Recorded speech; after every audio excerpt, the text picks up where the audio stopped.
నమస్తే.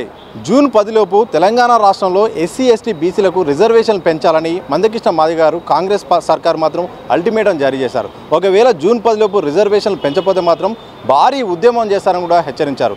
ఇదే అంశంపై మాట్లాడదాం. మనతో పాటు సతీష్ మాదిగ గారు ఉన్నారు, కాంగ్రెస్ నేత.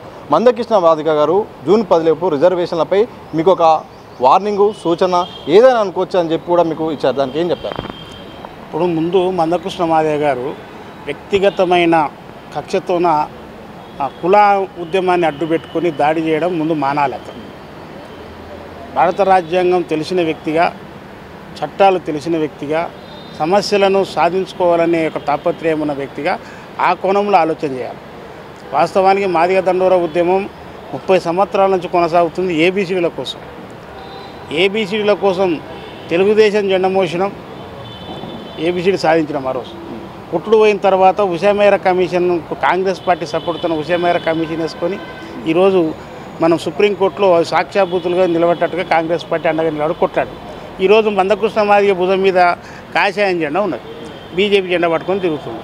నరేంద్ర మోడీ గారిని కౌగిలించుకుంటూ తిరుగులాడుతుంది. ఇప్పుడు కాంగ్రెస్ పార్టీకి అల్టిమేటం ఇచ్చింది ఎందుకొరకంటే బీజేపీ కొరకు.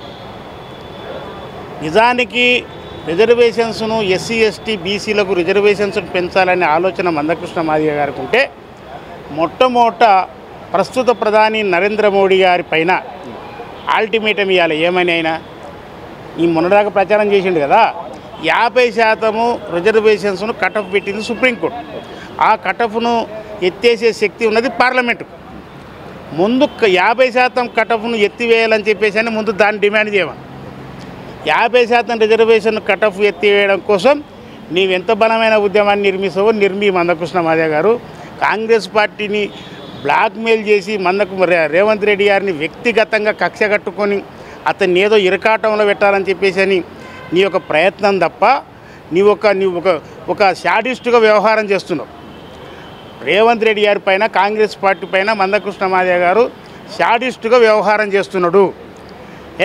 కాంగ్రెస్ పార్టీ అధికారంలోకి వస్తే ఎస్సీలకు 18% రిజర్వేషన్ చేస్తామని మేనిఫెస్టోలో పెట్టినాం, డిక్లరేషన్ కూడా చేసినాం. అదే రకంగా ఎస్టీలకు 12% రిజర్వేషన్ చేస్తామని డిక్లరేషన్ చేసినాం. అదే రకంగా బీసీలో కూడా రిజర్వేషన్స్ను పెంచుతామని చెప్పేసి డిక్లరేషన్ చేసినాం. దానికి కట్టుబడి ఉంది కాంగ్రెస్ పార్టీ.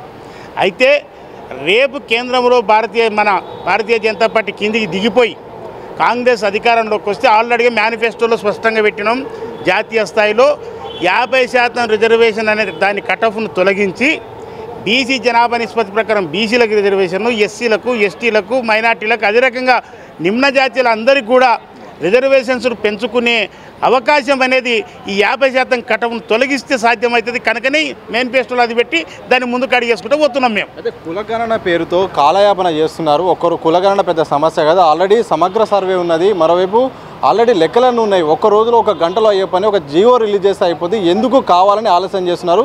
బీసీ ఎస్టీ ఎస్సీలకు రిజర్వేషన్లు దూరం చేసి ఇబ్బందులకు గురి చేయాలని ఒక రేవంత్ ఉద్దేశం అని కూడా ఆయన అంటున్నారు. ఆయన కృష్ణమాదిగ గారు నిన్నమొన్న కన్ను తెరిచిండా లేకపోతే ఎన్నేళ్ళ కిందట కన్ను తెరిచిండా? ఆయన నక్సలైట్ ఉద్యమాలు చేసిండు, నక్సలైట్ మూమెంట్లో తిరిగిండు. 30 సంవత్సరాలు ప్రజా ఉద్యమాల్లో ఉన్నాడు. ఆయన 10 సంవత్సరాలు టీఆర్ఎస్ గవర్నమెంట్ పాలనలో ఉన్నాడుగా. ఆ రోజు మళ్ళీ ఎందుకు నోరెత్తలే? ఈ సమగ్ర కుటుంబ సర్వే జరిగింది, ఆ జనాభా ఎంత ఉందని ఎంతని డిక్లరేషన్ చేయమని మీరు కేసీఆర్ని అడగలేదు. అందుకో తీసుకుపోయి నిన్ను నిర్దాక్షిణ్యంగా జైల్లో పడేసిన వ్యక్తికి నీవు భజన చేసుకుంటూ కూర్చున్నావు. ఈరోజు ఆ రోజు నేను జైల్లో పడితే కాపాడింది కాంగ్రెస్ పార్టీ, మా ముఖ్యమంత్రి రేవంత్ రెడ్డి గారు. ఈరోజు రేవంత్ రెడ్డి గారు కాంగ్రెస్ పాలన వచ్చి 3 నెలలు అయింది, అధికారికంగా 3 నెలలు అయిందండి. ఆ తర్వాత పార్లమెంట్ ఎన్నికల కోడ్ వచ్చింది, అది ఒక 3 నెలలు గడిచింది. ఇప్పుడు రేపు 6వ తారీఖుతోన జూన్ 6వ తారీఖుతోన కోడ్ అనేది వెళ్ళిపోతుంది.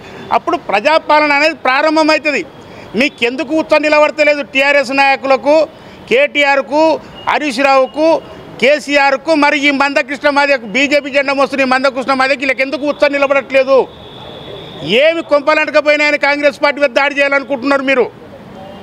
3 నెలలు అయిపోయింది, 3 నెలలు అయింది. ఎందుకు ఇంత విషయాన్ని కాకుతున్నారు?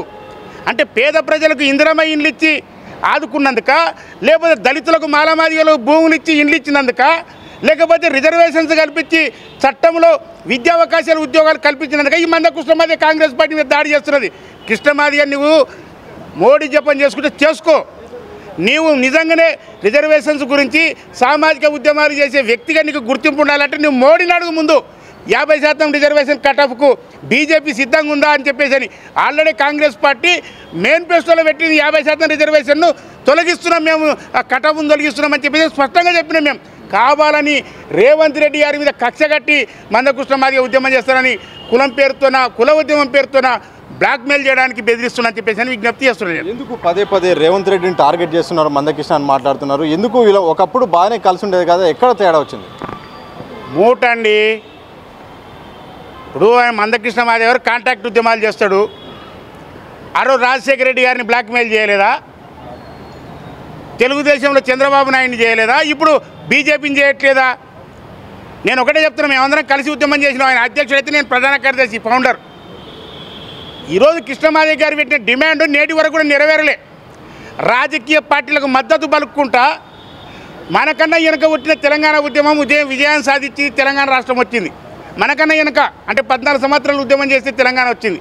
కానీ 30 సంవత్సరాలు ఉద్యమం చేస్తున్న ఏబిసిడి కాలే. కారణం ఏంటంటే రాజకీయ పార్టీలకు మద్దతుగా నిలబడుతూ మన ఓట్లను వాళ్ళకి వేయించుకుంటూ వాళ్ళకు తాబేదారుగా మారినాం కనుకనే మన డిమాండ్ ఈరోజు నీరుగారుకుంటూ పోతుంది. కానీ కాంగ్రెస్ పార్టీ అట్లా సిద్ధంగా లేదు. ఖచ్చితంగా మాదిగలకు న్యాయం చేయడానికి, ఏబిసిడీలు చేయడానికి సిద్ధంగా ఉన్నది కాంగ్రెస్ పార్టీ అని చెప్పేసి అని విజ్ఞప్తి చేస్తున్నాను. సో చివరిగా రిజర్వేషన్లపై మీ పార్టీ కానీ మీ సర్కార్ కానీ మీ యొక్క ఉద్దేశం ఏంటి? చిత్తశుద్ధి ఉందా పెంచే విషయంలో? ఖచ్చితంగా అండి. ఎస్సీ రిజర్వేషన్స్ను ప్రస్తుతం తెలంగాణ జనాభా నిష్పత్తి ప్రకారం 18%. అదే రకంగా ఎస్టీ రిజర్వేషన్ ఎస్టీలు 10% ఉన్నారు. ఆల్రెడీగా అది అమల్లోకి వచ్చింది. ఇంకా 2% ఆల్రెడీ కొన్ని కులాలను కలిపి చేసిందని చెప్పేసి దాని గురించి చెప్తున్నాం. అదే రకంగా బీసీ కులగణన చేపట్టి ఆ జనాభా నిష్పత్తి ప్రకారం రిజర్వేషన్స్ను పెంచడానికి చిత్తశుద్ధితో ఉన్నాం కనుకనే దానికి అడ్డంకి సుప్రీంకోర్టు తీర్పు ఉంది. ఏమని? 50% కటాఫ్ను దాటొద్దని. కనుక దాన్ని తొలగిస్తామని చెప్పేసి అని మేనిఫెస్టోలో పెట్టినాం. మేము ఖచ్చితంగా రేపు కేంద్రంలో అధికారంలోకి వచ్చిన వెంబడే 50% కటాఫ్ను తొలగిస్తాం. దేశవ్యాప్తంగా ఎస్సీ జనాభా ప్రకారం, ఎస్టీ జనాభా ప్రకారం, బీసీ జనాభా ప్రకారం రిజర్వేషన్ పెంచడం ఖాయం. అన్ని వర్గాలకు కూడా విద్యా, ఉద్యోగ, రాజకీయ అవకాశాలు కల్పించడం ఖాయం. మొత్తంగా ఇది కాంగ్రెస్ నేత సతీష్ మాదిగ గారు స్పష్టం చేశారు. ఎట్టి పరిస్థితుల్లో కూడా రిజర్వేషన్లపై చిత్తశుద్ధి ఉంది. ఎస్సీ, ఎస్టీ, బీసీలకు కూడా తప్పకుండా రిజర్వేషన్ పంపుతాం.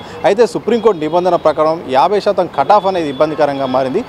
దేశంలో అధికారంలోకి వస్తే ఆ కటాఫ్ కూడా ఎత్తివేసి ఎవరైతే కులగణన ప్రకారం బీసీలకు కూడా రిజర్వేషన్ పెంచుతామని కూడా స్పష్టం చేశారు. మరోవైపు మందకృష్ణ మాదిగ గారు మాత్రం కావాలని రేవంత్ రెడ్డిపై కక్షతో మాట్లాడుతున్నారు. అలాగే బీజేపీ నేతగా కూడా ఒక బ్లాక్మెయిలర్గా మాట్లాడుతున్నారని కూడా ఆయన విరుచుకుపడ్డ సందర్భం మాత్రం కనిపిస్తూ ఉంది. కెమెరా పర్సన్ మధువంతో సతీష్ దిచాటివి, గాంధీ భవన్.